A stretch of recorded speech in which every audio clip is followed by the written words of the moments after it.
Hello, friends, and welcome to Adventures in Pixieland. My name's Amy, and I'm an ordained minister, and we are in Bible study. We're in the New, and we are in the book of 2 Samuel, chapter 13, continuing the story of David. And, some of that making the darkness exposed to the light, taking on a very, very dark, twisted turn here. Amnon, A-M-N-O-N, and Tamar, T-A-M-A-R. In the course of time, Amnon, son of David, fell in love with Tamar, the beautiful sister of Absalom, son of David. Amnon became frustrated to the point of illness on the account of his sister Tamar, for she was a virgin, and it seemed impossible for him to do anything to her. Now Amnon had a friend named Jonadab, son of Shimeah, David's brother. Jonadab was a very shrewd man. He asked Amnon, "Why do you, the king's son, look so haggard, morning after morning?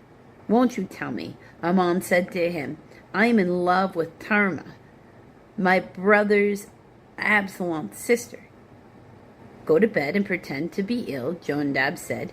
"When your father comes to see you, say to him, 'I would like my sister Tamar to come and give me something to eat.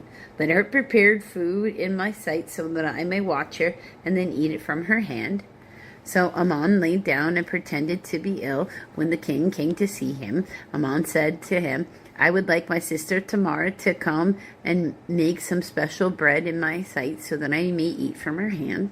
David sent word to Tamar at the palace, "Go to the house of your brother Amnon and prepare him some food for him." So Tamar went to the house of her brother Amnon, who was lying down.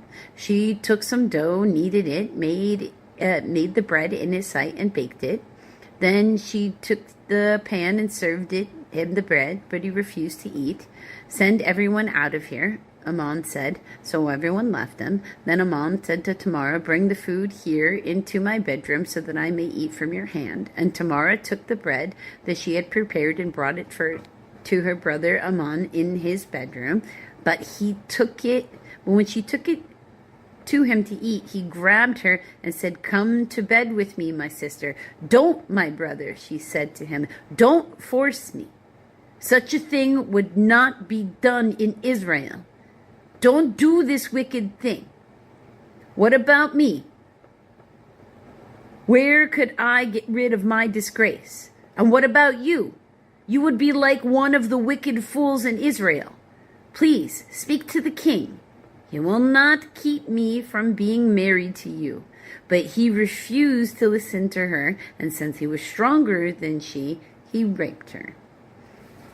Then Amnon hated her with intense hatred. In fact, he hated her more than he had loved her. And Amnon said to her, "Get up and get out." "No," she said to him. "Sending me away would be greater wrong than what you could have already done to me." But he refused to listen to her. He called his personal servant and said, "Get this woman out of here and bolt the door after her." So his servant put her out and bolted the door after her. She was wearing richly ornamented robe, The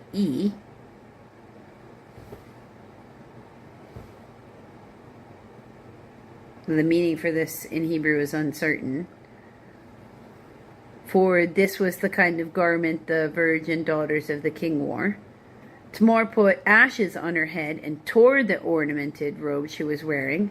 She put her hand on her head and went away weeping aloud as she went. Her brother Absalom said to her, "Has that Amnon, your brother, been with you? Be quiet now, my sister. He is your brother. Don't take this thing to heart." And Tamar lived with her brother in her brother Absalom's heart, a desolate woman. When King David heard about all this, he was furious. Absalom never said a word to Amnon, either good or bad. He hated Amnon because he had disgraced his sister Tamar. Absalom kills Amnon. 2 years later, When Absalom's sheep shearers were at Baal Hazor, near the border of Ephraim, he invited all the king's sons to come there. Absalom went to the king and said, "Your servant has had shearers come. Will the king and his officials please come join me?" "No, my son," the king replied. "All of us should not go, but we would only be a burden to you." Although Absalom urged them, he still refused to go, but he gave him his blessing. Then Absalom said, "If not, please let my brother Amnon come with us." Then the king asked him, "Why should he go with you?" But Absalom urged him, so he sent Amnon and the rest of the king's sons. Absalom ordered his men, "Listen, when Amnon is in high spirits from drinking wine, and I say to you, strike Amnon down, then kill him. Do not be afraid. Haven't not I given you this order? Be strong and brave." So Absalom's men did to Amnon what Absalom had ordered. Then all the king's sons got up, mounted their mules, and fled, because they weren't sure how many of them they were killing. Like, is this a power play to get the crown? Because, Cain and Abel. That's how far back that goes. While they were on their way, the report came to David. Absalom struck down all the king's sons. Not one of them is left. The king stood up, tore his clothes, and laid down on the ground. All of his students stood by with their clothes torn. But Jonadab, son of Shimeah, David's brother, said, "My lord should not think that they killed all the princes. Only Amnon is dead. This has been Absalom's expressed intention since the day Amnon raped his sister Tamar. My lord the king should not be concerned about the report that all the king's sons are dead. Only Amnon is dead." Meanwhile, Absalom fled, or had fled. Now, the men standing watch looked up and saw many people on the road west of them coming down the side of the hill. The watchman went and told the king, "I see men in the direction of Hornaim, Horonaim.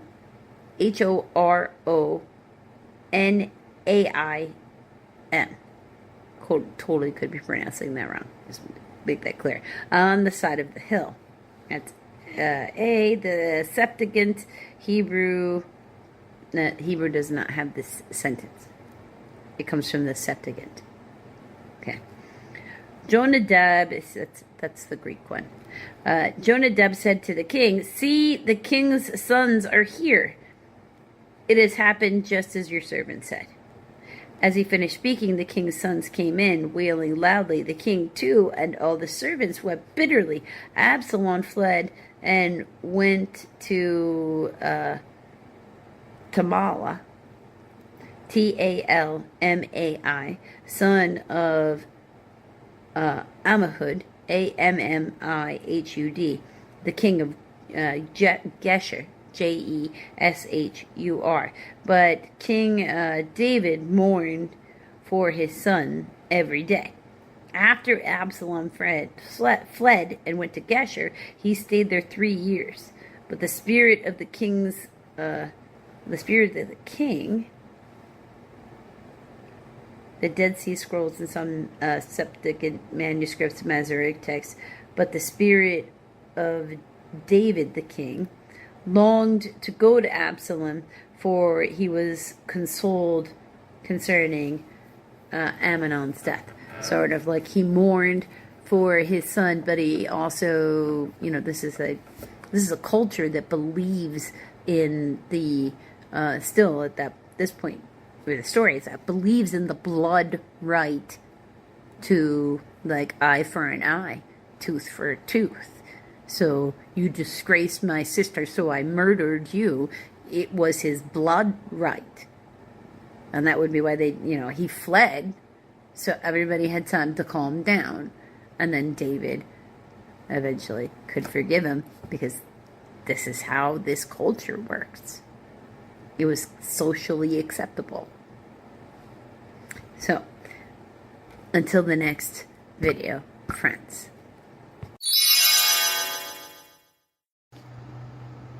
Hello, friends. So, Bible study, Niv, John, chapter 14, verses 15, through the end, which is 31. Okay. This one's called Jesus Promises the Holy Spirit, and thank goodness he did. Love me some Holy Spirit. If you love me, so backstory. Last Supper. Judas is already left to go betray him. Jesus, sent him away with the Eucharist, actually, because, we got the communion ceremony from the Last Supper, which was a Passover Seder. The reason that the communion wafer is a wafer is because when they were making, the bread and everything during that time, it was matzah, so no risen bread, because it's in celebration of when they fled, because they were passed over and their children, their firstborn sons, did not die. So that's where we're at in the story of Jesus's life, because Jesus' life is a story that we are meant to learn from. Everybody's got a story. So, that's where we're at. Jesus promises the Holy Spirit. If you love me, you will obey what I command. And I will ask the Father, and he will give you another counselor to be with you forever, the Spirit of truth. Because that's what the Holy Spirit is. The world cannot accept him, because it neither sees him nor knows him. Now, I need you to understand the context. Okay? Because there's a phrase, I've heard it before. You can't judge people from the past by today's standards. And I say, you can, and you should. And there are a lot of people that want to argue with me about that. But it's like, no. You need to understand for an overall bigger picture that it is not just our bodies that evolved through time to be in the state and form that we are in. We have animal instincts because our spirit was once in an animal. This is my particular opinion. I realize it's not for mainstream Christianity. I don't care. It's where the science and the mysticism that is belief and religion overlap on top of each other. If you go and watch, and it's not for children, so don't watch it with your children, there's a show called Spartacus. Spartacus is real. That actually happened. It's actual history, and there's a dramatization of it. Now, we'll say the first season is accurate. The second season, once you get into second and third seasons, with the whole, because this was a many-year, thing that went on. It wasn't a short time frame. It was, it drug on for a while. They escaped, so they had to go find them because the Roman Empire could not have this, as this is considered acceptable. But you need to understand that these were the people that were occupying, the mindsets of the people that were occupying. If you go watch that, and it's got grotesque brutality, sexuality, and for some of you that's going to be a reason why you watch it. For others of you, it's going to be hard to even stomach. And you're not going to be able to get through because it just depends on your sensitivity. I was more leaning towards this is disgusting. This is too much. This is too much over the top. And there was a whole conversation with Creator. Why do you want me to watch this? Can't I stop now? No. That time frame in history in which they're showing just how brutal it was, and you seeing those examples living out in the world, that was the time of Jesus' grandfather. In the actual timeline of when this is occurring, to give you context of the world. The further back in time we go, the more commonplace the brutality and awfulness to each other was allowed. There weren't police. There weren't any of this infrastructure that you know as a society today. There were no catch-alls. There were no consequences. Don't kill somebody who's important to the people in charge, because if you do that, you're definitely going to die. But if you kill somebody who's your next door neighbor, So nothing is necessarily going to happen to you. That was the power structure everywhere in the world. That was the power structure for as long as they were kings. So that was the power structure until the 1700s, when this one country full of upstart people got a little irritated with who were their masters and then revolted. We can call them the United States of America, where I currently live. So you need to understand the context of where this stuff is coming from. It was brutal. People didn't know the truth. The Holy Spirit was not roaming around. There's a reason why he was sent when he was sent. Because the world needed him. It did not know the spirit of truth and love. That's what was. And he's telling the apostles that he's interacting with, but you know him, for he lives with you and he will be in you. I will not leave you as orphans. I will come to you. Before long, the world will not see me anymore, because he knows he's going to die. But you will see me. Because I live, you will also live. I'm going to get up to heaven and I'm going to make a place for you so we can have a party together. Don't worry. We're going to hang out and have some good laughs with some good bread and some good wine later. On that day, you will realize that I am in my Father, and you are in me, and I am in you. Whoever has my commands and obeys them, he is the one who loves me. And he who loves me will be loved by my Father, and I too will love him and show myself to him.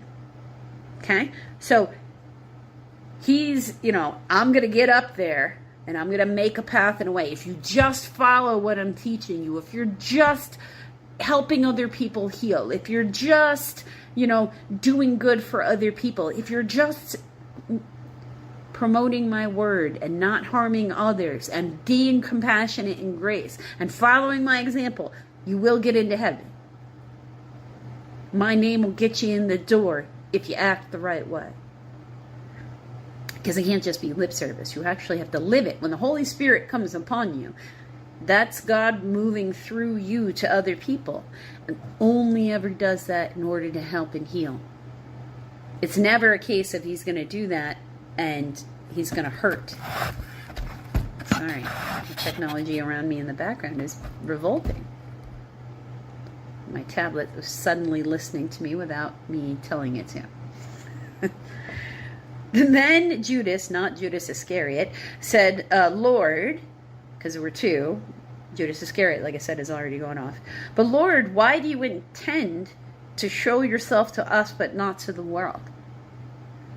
Jesus replied, if anyone loves me, he will obey my teaching.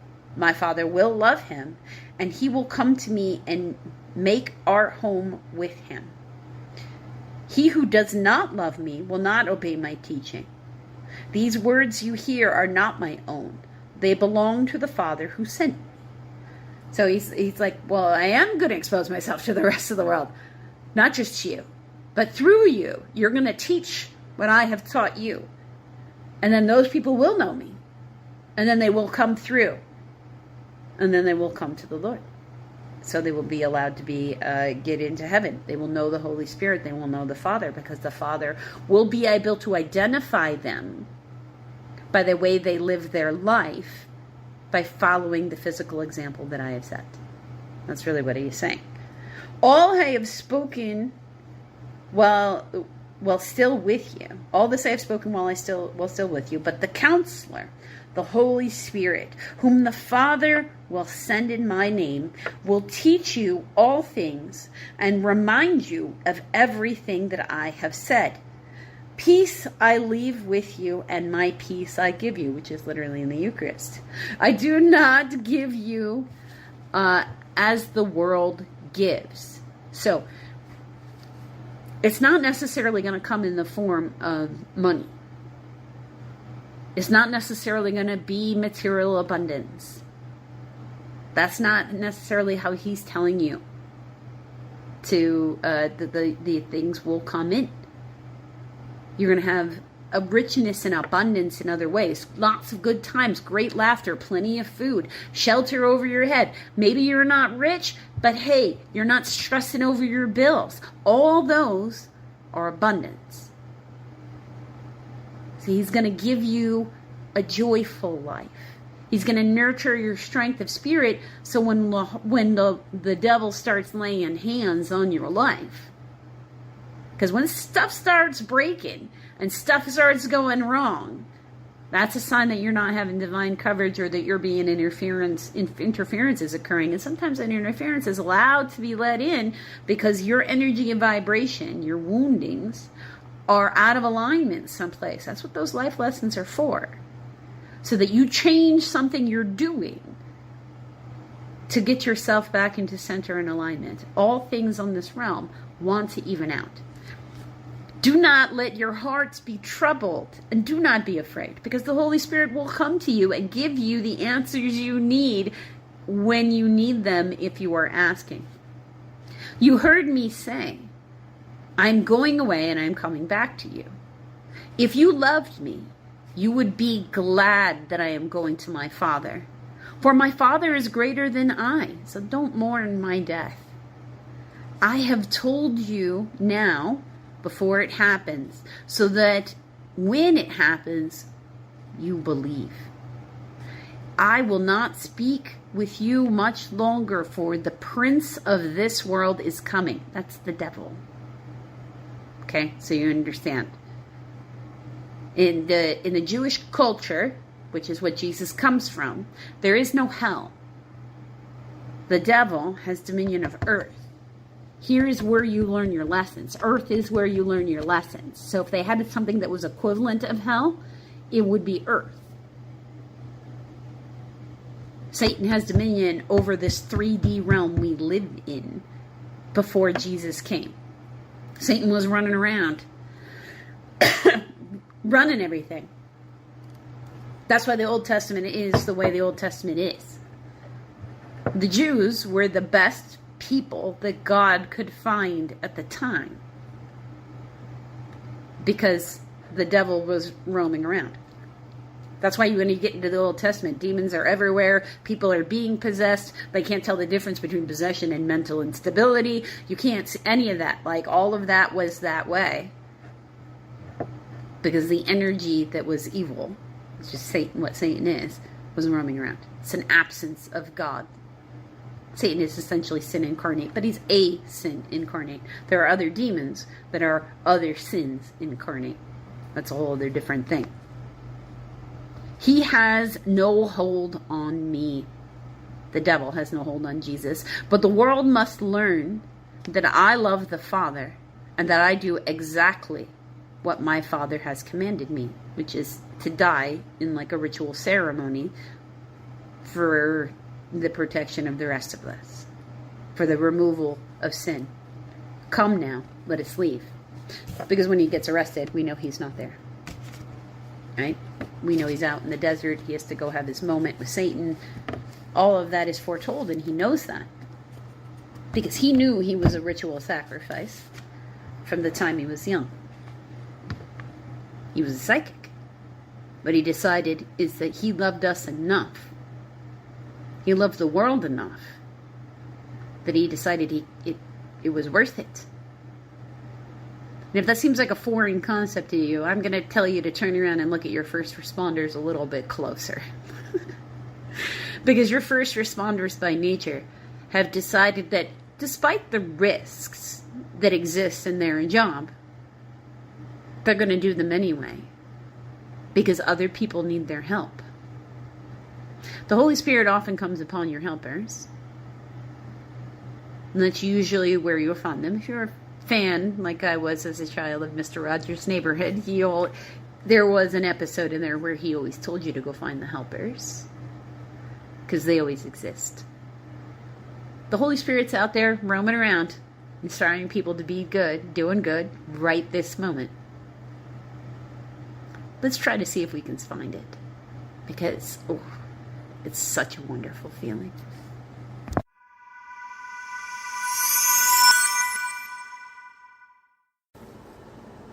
Hello, friends, and welcome to Adventures in Pixieland.